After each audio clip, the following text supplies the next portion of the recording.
Yahoo! Hello, hello, hello mga masters at mga kaji! Good morning, good morning, good morning, good morning po sa inyong lahat dyan sa Pilipinas at sa buong Asian countries.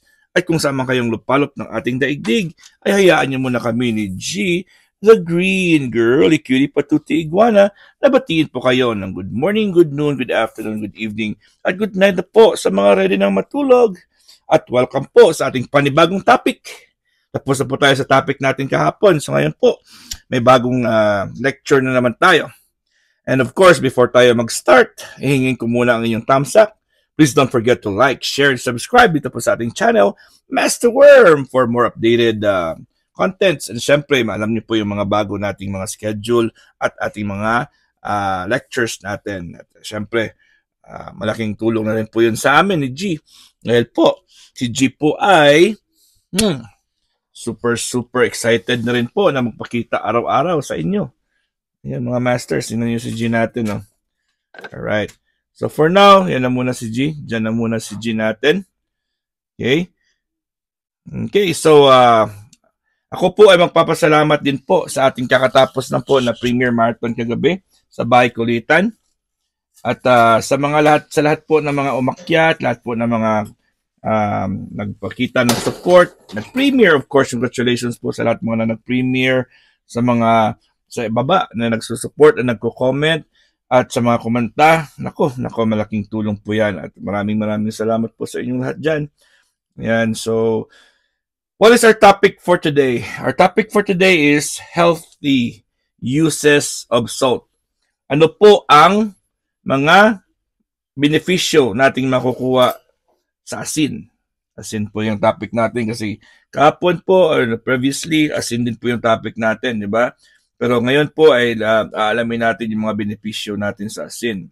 So pinakauna ito po ay medically reviewed by Zilpa Sheikh MD noong August 28, 2023. Written by Christine Richmond. Ito po ang ating topic.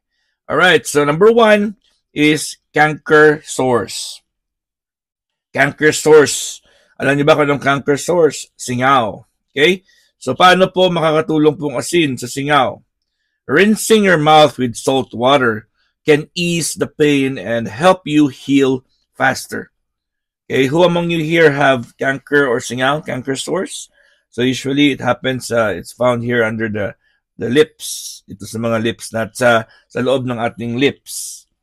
Okay? So, anong itsura po ng canker source? Pakita ko sa inyo. Ito po ang canker sores. Singawin po. Yan. G, don't go, G. Don't go. We're gonna...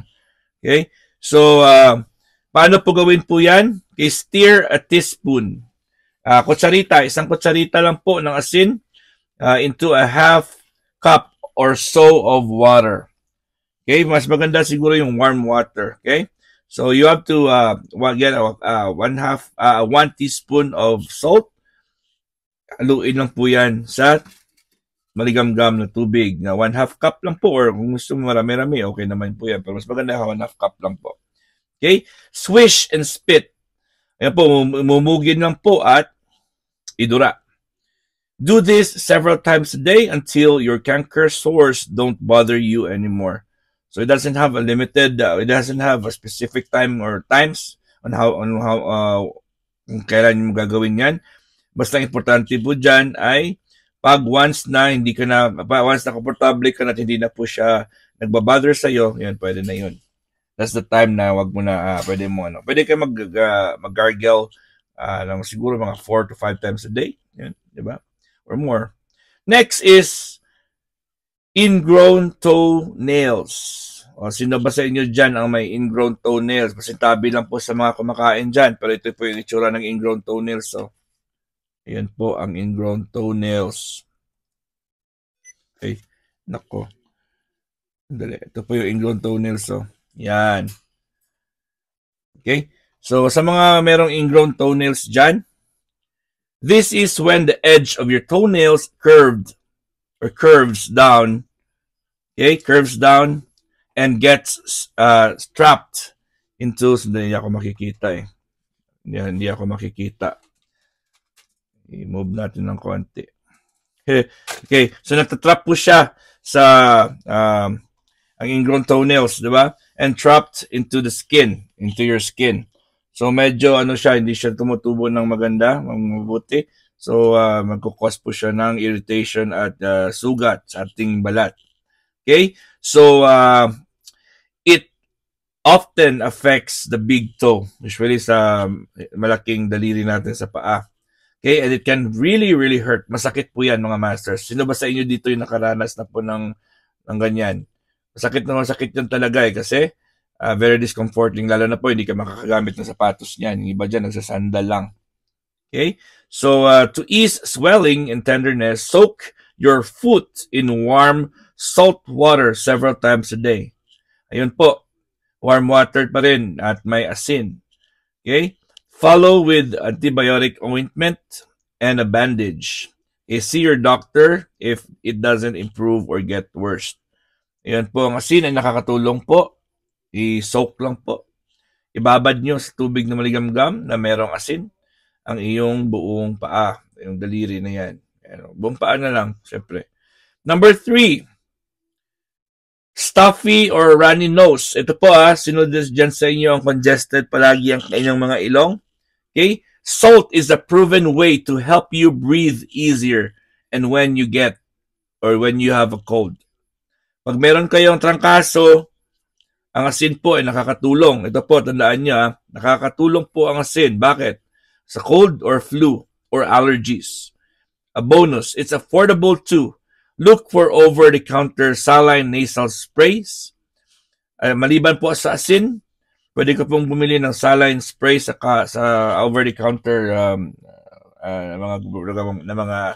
mga bilihan or drugstore. Over-the-counter, saline, saline solution. Or saline. Saline po yung mag-pronounce. Okay? So, saline is asin. Okay? Merong spray na ganyan na ginagamit para sa spray sa ilong po yan. Okay? Or use a neti pot to rinse out your nasal passages with salt water. So, may tinatawag dyan na neti pot. Okay? So, ginagawa dyan is sinispray po yan sa ilong. Yun, at pumapasok po yung asin dyan at biglang lalabas yung mga sipon mo dyan. Yan. Next, number 4 is psoriasis and eczema or psoriasis. So, sa Pilipino, psoriasis po yan. Pero ang pronunciation po is psoriasis or eczema. Anong itsura niyan? Ayan, again, pasintabi po sa mga kumakain po dyan. This is psoriasis. And this is eczema. Okay? Ayan po. Yung kanyang balat po ay pulang-pula at medyo makati po yan at dry. Super dry. Iba't iba po yan yung kanilang description. Okay? So, hindi siya pareho. Mineral-rich salt water is in place like the Dead Sea in the Middle East and the Blue Lagoon in Iceland. Yun po ang ginagamit po nila. Soaking in water like this helps moisturize the skin and ease redness. Okay? And if you have psoriasis or eczema, it can relieve the scaly patches and inflammation. Do this at home. Dead Sea salt or Epsom salt. Sino ba dito nakakilala ng Epsom salt? Okay? To your tub and soak for 15 minutes. Grabe na, 15 minutes. Epsom salt is iba din po sa regular salt. Okay? Ako meron din ako Epsom salt dito. Okay? So, soak mo siya for 15 minutes. Yung balat. Kung meron kayong bathtub. Warm water. Even a cup of plain table salt in your bath water can ease eczema symptoms. So, kahit naliligo ka po dyan, diba? Ako pag naliligo po ako, naglalagay po ako ng konting asin sa tubig ko. Pag naliligo po ako. Very healthy po yan. At syempre, according sa mga it also helps you minimize bad energy. Okay, in Chinese, energy healing. Okay, so number 5, heartburn. Ito po, heartburn mga masters. Baking soda is a type of salt. Ang baking soda po is ang uri ng asin because it's sodium bicarbonate. And it's also a natural antacid or antacid. It's a natural antacid. Stir about a half teaspoon into a glass of cold water after a meal. Ito po sa mga merong heartburn po dyan, kuha kayo ng baking soda. Okay? Kuha kayo ng isang kutsarita ng baking soda at isang baso ng malamig na tubig after nyo kumain. And po, if you get a heartburn a lot, don't keep treating it yourself. Okay? Pag palagi kayong ina-heartburn, punta na kayo sa doktor. Yun ang advice po dito sa ating article na to. Okay? See your doctor to make sure there's nothing else going on. And keep in mind that baking soda has sodium in it.